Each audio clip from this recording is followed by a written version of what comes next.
Hello guys, welcome back sa ating channel. Ito po ang ating pinaka-latest update dito po sa may Valenzuela City, dito po sa may Arkong Bato. At ito na po yung mga pabahay ng gobyerno dito po sa may Valenzuela. Ayan, napapakita po natin sa inyo. Ito na po yung 7 finish product na po ito. Ayan. Hihintay na lang po natin yung mga turnover kung kailan po ito ibibigay. Dito po sa may Valenzuela, ito po yung pinaka-pangalan, no? Valenzuela City. Yan, like and comment and share mga kababayan kung ano pong masabi nyo po dito sa ating pinuntahan. Ito na po yung mga pabahay dito sa may Valenzuela at tuloy-tuloy natin itong ina-update upang mabigyan kayo ng mga impormasyon at mga latest na kaganapan dahil ito po yung umaabot po ng 20 building. No, lagpas ang libong mga kababayan natin dito po sa may Valenzuela na pagkakaluban po dito. At napakaswerte po dahil mura lang po yung kanilang itong pabahay na ito ng gobyerno. Nasa mababang halaga lang po talaga. Nasa lagpas 1,000 lang po or wala pa po sa 1,000 ang kanilang babayaran dito buwan-buwan. Yan. At napakalawak pa po ng lugar dito at marami pa pong mga tatayuan na to, pero nakikita na natin yung pinaka-progress po ng 7 building ay patapos na po yan. At tuloy-tuloy na rin po yung ginagawa ng mga building pa po dito. Yan, madali-dali lang po ang kanilang mga ginagawa dyan, ha. Parang kailan lang. Pero mahirap yan gawin. Nakikita na po natin yung pinaka-progress dito. Dito po sa may Arkong Bato ay Valenzuela. Swerte kasi meron na mismo yung pinaka-park nila dito at syempre na-upgrade na rin po yung kalsada dito. Isa sa mga project talaga dito ng mga local government ay taasan po mismo yung kalsada at ayusin yung mga drainage. Ayan po ang kanilang mga ginagawa dito. And makikita po natin, eto nilapit natin ang ating drone para mapakita sa inyo ay eto na po ang finished product. Ayan malapit-lapit na yan. At abangan po natin kung kanino po yung mga bibigay dito sa mga nakatira dito sa may Valenzuela. Sa mga naghahanap ng pabahay dito sa may Valenzuela, syempre lapit lang kayo kay Mayor kung may bakante pa po dito, no? Sa ating mga local government. Dahil ito'y napakarami rin, no? At isa papakita natin sa inyo, ito na po yung pinaka-progress dito. Ayan, no? Napinturahan na nila. At syempre papasok tayo dyan sa loob pag ito nag-opening na. Para mapakita natin sa inyo, no? Kompleto rin yan. Meron 2 kwarto yan. May CR. Ganyan yung mga ginagawang pabahay ng gobyerno ng mga condo style unit, no? Kagaya sa may condominium, binondominium. Pero ito maramihan naman. Kagaya po ito dito sa may pupuntahan rin po natin etong Nabotas. Yan, ganyan po magkaparehas sila ng ng setup ng mga pabahay dito. Ayan, malawak-lawak pa po yung lote na kanilang tatayuan dito mga kababayan.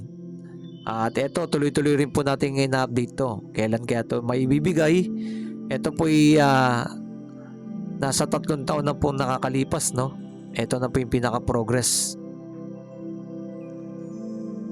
Dahil yung nag-opening po dito sa may Valenzuela, pumunta po tayo dyan. Ayan.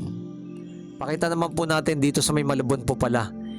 Etong sa Malabon. Nag-opening dyan, pumunta tayo dyan, pinakita na natin yung loob. Dahil meron po tayong kaibigan na nakatira dyan mismo. Ang mga nakatira po dito sa may Malabon naman po, yung mga nakatira dyan sa may tabi ng ilog. Ayan, tinamaan ng mga build better more, yan.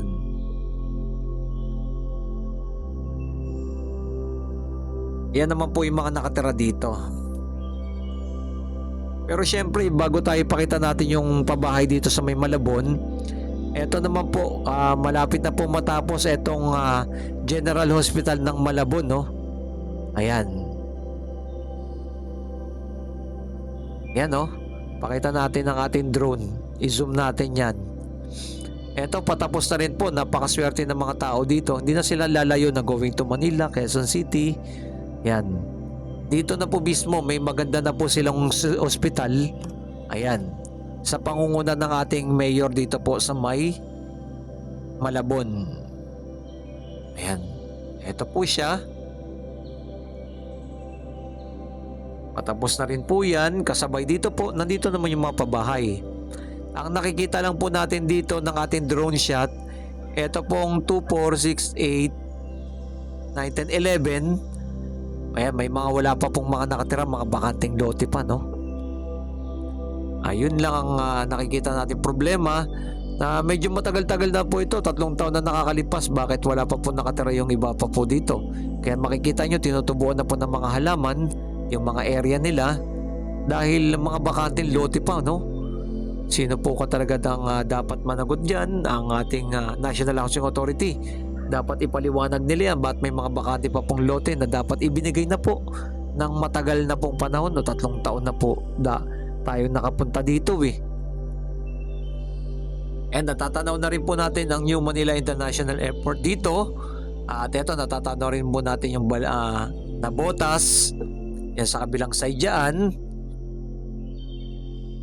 At syempre dito sa may Malabon, itong pabahay na to, sana maibigay na po. Napakarami pa pong nakatira sa mga squatter area, yung mga wala talagang mga nangungupahan. Napakarami po nating mga kababayan na wala talagang sariling bahay.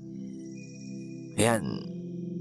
And i-comment nyo doon below mga kababayan kung saan kayo lalapit dito po sa may kay Mayora, no? Dito sa may Malabon, yung mga nakatira sa Malabon. Dahil kasi ang priority talaga dito yung mga nakatira sa may creek, ayan, mga binabahang lugar, sila yung mga priority dyan. Yan, muli po maraming salamat sa inyo lahat dyan. Ito po muli ang ating pinaka-latest update at i-comment nyo below kung anong masabi nyo po dito sa mga pabahay ng gobyerno na ito na ating ipinapakita sa inyo. Ito na po yung mga progress na ginagawa. Like and comment and share. Ito mga bakanting lote po. Ay bakanting bahay pa. Ay, sayang, ang dami pa talaga mahirap ito. Tinutubuan na ng mga halaman, no? Kita nyo yan, guys. Yan ang ating pinaka-latest update at ang napakaraming mga squatter area dito sa may Malabon at sa may Valenzuela na sana maibigay na po sa kanila, no? At gumawa pa po ng maraming pabahay para mas lalong dumami pa po ng ating mga kababayan na magkaroon.